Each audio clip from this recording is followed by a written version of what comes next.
Hey everybody, and welcome to this episode of Previews Reviews, which takes a look at comic books coming into stores starting in July 2014. I'm Kevin Hickey. And I'm Ricky Lima. Ricky, could you please tell everybody out there where this fine piece of comic-related programming is coming to them from? It's coming to them from Brampton, Ontario, Canada, from the Sidekick store, owned and operated by Stadium Comics, the Gem in the Infinity Gauntlet, the Nowhere in the new Guardians trailer. Did you see that? Oh yeah. Was it called Nowhere? It was called Nowhere, right? With a K? Know. I think it is. Yeah. Did you see? The trailer was so good. That thing, that big head thing, that was wicked. Previews is the magazine that most comic shops order all of their comic book related merchandise out of. It is available to peruse in your local comic shop. Make sure that you do, so that you can see what awesome stuff is expected. There's literally thousands of items in here. We're going to go over just a few of them today, some of the highlights from the comic releases due in July 2014. And we're going to get it started off with a book from DC Comics by the name of Grayson, issue number 1. Dick Grayson, former sidekick, former superhero, former dead man, and now agent of Spiral. A thrilling new chapter of Dick Grayson's life begins in this new ongoing series. It's a super spy thriller that will shock you and prove one thing. You might think you know Nightwing, but you don't know Dick. Well, seriously? Alright. That's amazing. Yeah, you don't know Dick. His name's Dick. Nah, that makes sense. Dick Grayson. Yeah. No. You don't know Dick. Apparently not. No, none of us do. None of us really know Dick. So Nightwing's not a thing anymore? No, well, you know, his identity was revealed in Forever Evil, and he's been thought dead. Spoiler alert. Well, I mean, that happened, I think, like 3 or 4 issues ago, Forever Evil. So, yeah, he's going to go off the grid as an agent of Spiral. This sounds a lot to me like DC trying to put their own, like, Hawkeye book out there. Mm-hmm. Or even, like, Secret Avengers or something. Or yeah. Agents something. of S.H.I.E.L.D. Yeah, very... I think I'm done with espionage books and comics. Whoa, I thought you were like obsessed with espionage, no? Oh, that's mobs thing. Yeah, I like mobs. I like the mob. Okay. Espionage, no way. Well, I guess they work really well in comics because it's all about sneaking and stuff. They do. And I mean, the controversial thing about this comic is, you know, Dick Grayson in the cover image appears to be holding a firearm with a laser sight on it. And as you know, the Bat family does not use firearms, and they're not... Maybe it's like an icer from Agents of S.H.I.E.L.D. Maybe. It might not be an actual gun. We'll have to find out. Maybe the gun is just there for show. Exactly, yeah. Maybe it's like an intimidation thing. As much as I don't like the espionage stuff, it is written by Tim Seeley, who I really respect as a writer, so I will give him the benefit of the doubt, and I will check the book out. Yeah, I mean, like, it looks like the cover art looks wicked, so yeah. Hopefully it turns out pretty good. I feel like DC's kind of changing the style of this, because they have, like, very set style, where it's, like, David Finch-esque. Right. Very, like, traditional 90s superhero kind of. Exactly. But whereas Marvel right now is, like, doing some crazy stuff. Well, that's why I, like, totally looked at it and said, oh, they're going for the Hawkeye thing. Because the Hawkeye was really the comic that broke the mold for Marvel back about 1.5 years ago, or whenever Hawkeye started. Now everything's being that. Yeah. Which I'm all about. Yeah. The books are so good now. Alright, so look for Grayson number 1 in July. Alright, so up next we have Low number 1 by Image Comics.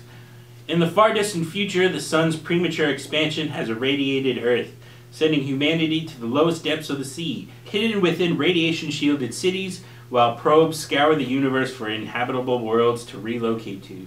After tens of thousands of years, a single probe returns crashing on Earth's surface, a now alien place no human has seen for many millennia. Frequent collaborator Rick Remender and Greg Tuccini dive into an aquatic sci-fi fantasy tale following 2 teams from the last remaining cities under sea as they race to the most unexpected alien world of all, the surface of Earth. So it doesn't take place on Earth. It takes place on Earth. Everybody, so the sun has irradiated the Earth. Right. So everybody has, like, gone underground into the ocean, into the deep sea, let's say. And so then a probe lands on Earth, though, So what they've done is they've been like, oh crap, the sun is going to irradiate the Earth. Let's all relocate to colonies underwater.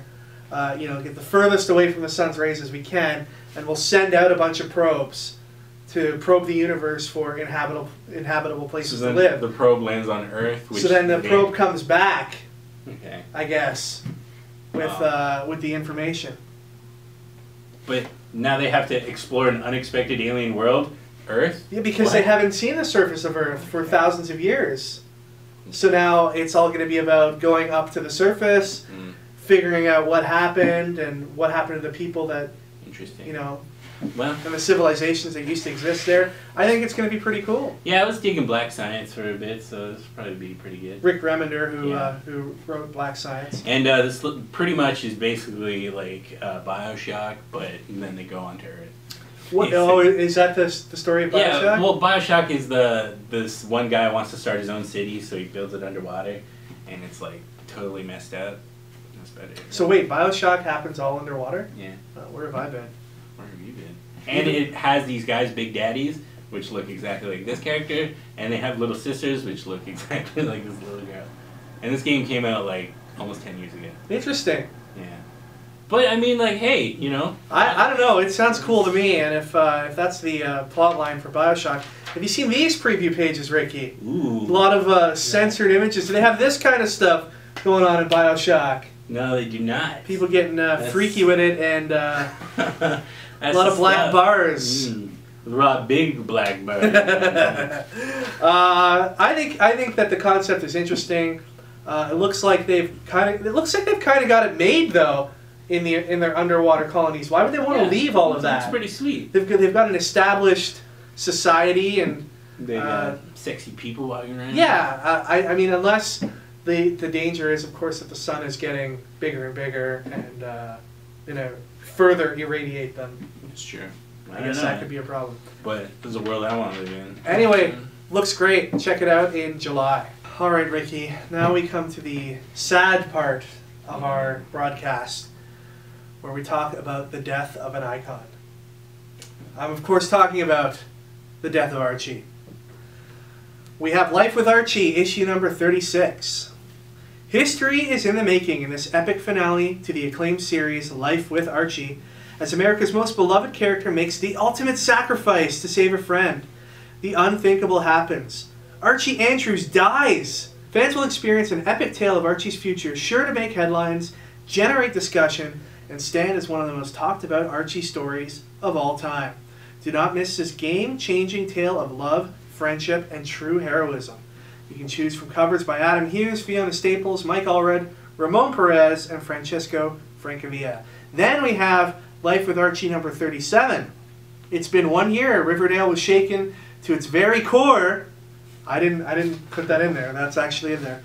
By the death of Archie. The residents of the most welcoming town in America, where the chocolate malts are always delicious and the neighbors are always smiling, gather together one last time for the closing ceremony of this groundbreaking series and a celebration of Life with Archie. On this one, you can choose from covers by Fernando Ruiz, Alex Ross, Walt Simonson, Cliff Chang, Jill Thompson, and Tommy Lee Edwards. All right. I want that Alex Ross cover. The Alex Ross cover is pretty sweet, actually. We've got images of a bunch of these covers up on our website right now. If you go to store.stadiumcomics.com, you can see images of most of these. And you can order the special Death and Celebration of Archie Collector's Pack through our website, store.stadiumcomics.com. You have until May 28th to make those orders. So being when we got this episode up, you don't have a lot of time to get them in. But how do you think Archie dies? Do you think he gets like stabbed, he gets shot? Well, it looks like in one of the covers that they show here, he's definitely got a wound to, like, it looks like his stomach area. And you've got Betty and Veronica surrounding him and a bunch of Archie characters running away as cowards. You're cowardly, Reggie and Moose. But it looks like he either got shot or stabbed, yeah. I thought Riverdale was like super friendly. Why are people getting shot and stabbed? Sometimes you got to bring the hood to Riverdale. I guess. Okay, so this is only in the Life with Archie series, right? Like Yes. Archie's still happening. They're the regular Archie books, as in your, Archie and Archie double digests and stuff that you see on your supermarket shelves. Archie's still very much alive in that universe. Okay. All right. The Life with Archie universe was an alternate universe created a few years back. That's when he married both. Yeah, where it was the wedding to Veronica and the wedding to Betty. The two different potential futures that Archie went down, and this series has gone on now for what will be 37 issues, explaining what happens in both of those lives. So is the book like split into like two different universes, or is it two different books that come out? It's one. It's usually a magazine format book, and it's got two different universes in it. The one where he married Betty and the one where he married Archie. But this Life with Archie series... He said when he married Archie.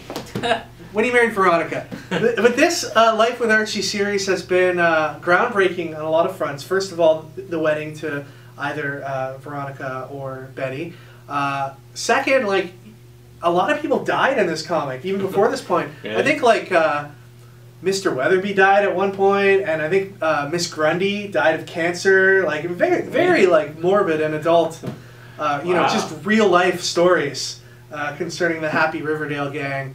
And this one is no exception.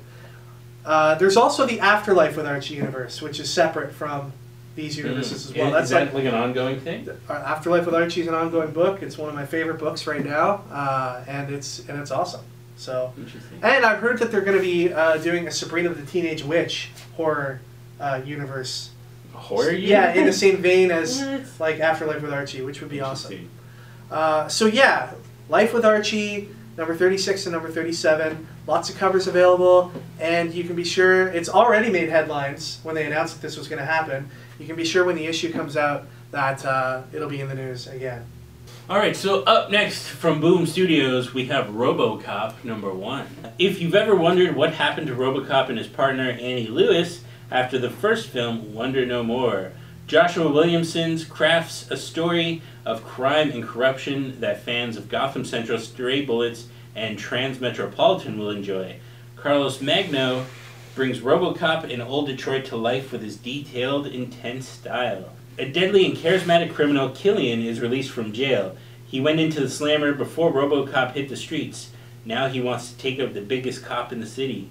When OCP wants to take guns off the streets, Killian sees it as an opportunity to take on the former Alex Murphy. All right. Oh man, this cover is like so sweet. Yeah, that is an awesome cover. These are like the Great sweetest covers. covers. Goni Montez is the artist on that first cover, the one with the rib cage of Robocop. Can we like order both?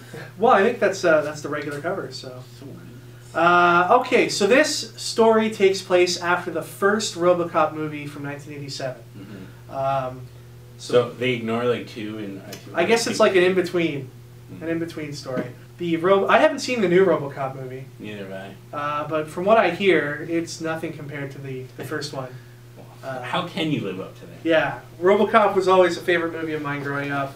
Now, the villain that they've mentioned in this story, Killian, by some strange coincidence, Killian is also the name of the big villain in Arnold Schwarzenegger's The Running Man classic movie from the 80s. I love that movie too. Yeah, that movie's awesome. That's basically like the best villain name because it has kill in the name. Yeah. So you're just like, yeah, okay. Exactly. So I don't think there's a connection here between the two, but I just thought that was very interesting to point out. A very 80s villainous name for them to use for this book.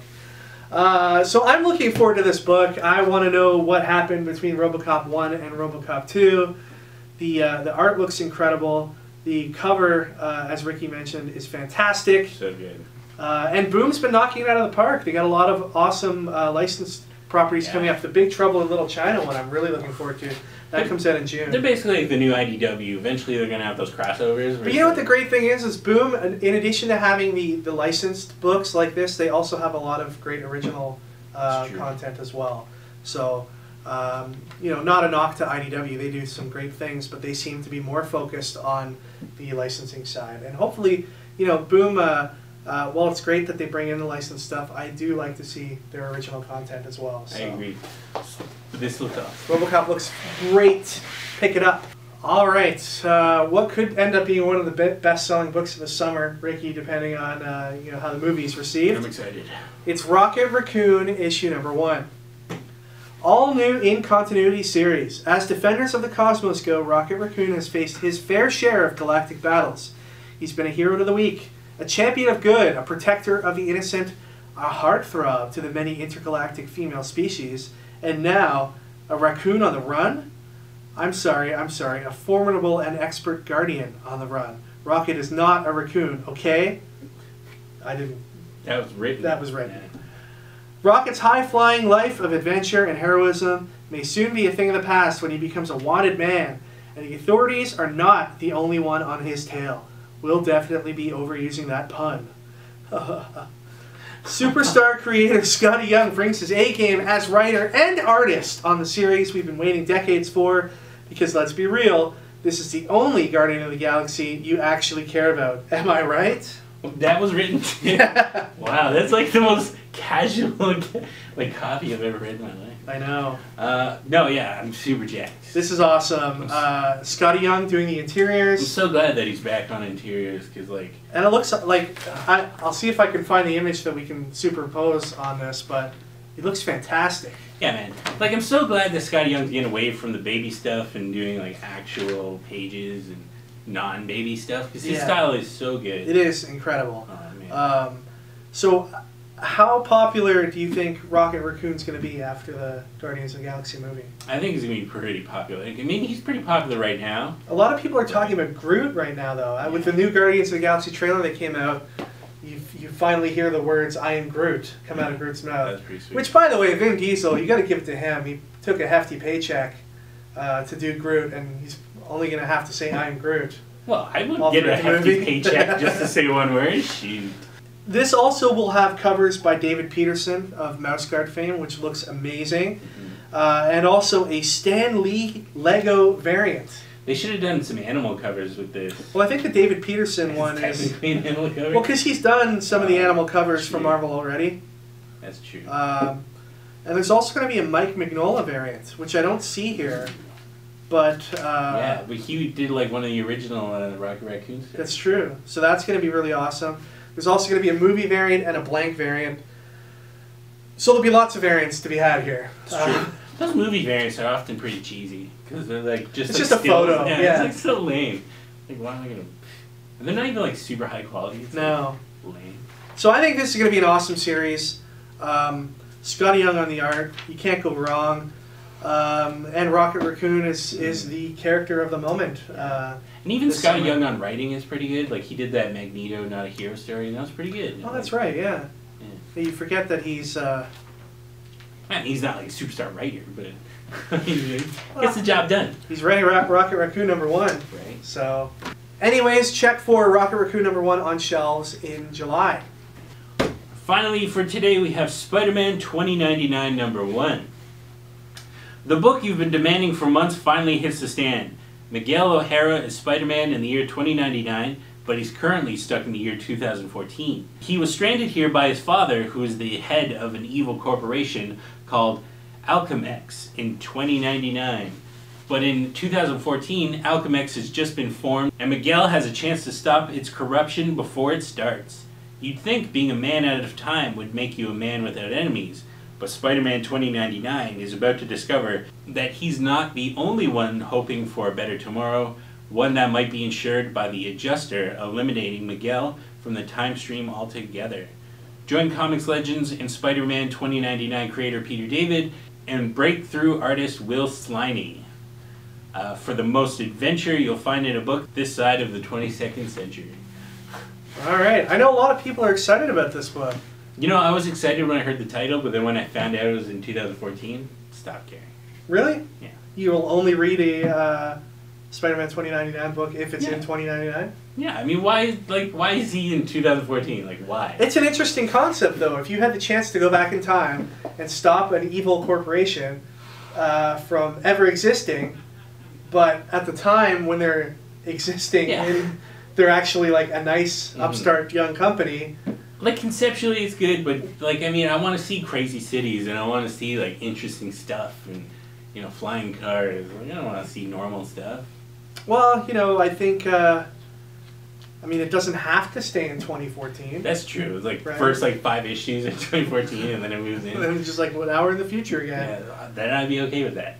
But I think it's an interesting ethical dilemma that it presents to all of those who may travel through time in the future. Do you alter the time stream by really messing things up, or do you keep things the way that they are? If he like changes the time stream, wouldn't he then not have been sent into the past, thus creating some like crazy paradox? Yeah, basically it's time nerds all over, you know. Yeah, basically it could just destroy his existence. Yeah. So look for Spider-Man 2099 on shelves in 2014. In July. Alright, that is it for this week's episode, but we do have a few honorable mentions. Alright, that is it for this month's episode, but we do have a few honorable mentions that you might want to be on the lookout for in July. There's a lot of books coming out in July. From DC Comics, we've got the new Suicide Squad title being rebooted with issue number 1 of that. We've got the new Teen Titans storyline starting with that controversial Wonder Girl cover.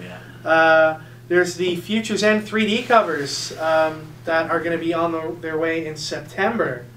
And people will want to head over to store.stadiumcomics.com to order those before May 28th. We've got the Death of the Family graphic novel box set with Joker face mask. Ew. So if you ever wanted to know what it was like to wear the fleshy mask of Joker's face, well, now you will have your chance in rubberized form. Marvel's got Legendary Star-Lord issue number 1, which should be really good. And again, with the tie-in to the Guardians of the Galaxy movie, they've got a bunch of 100th anniversary books that they're putting out.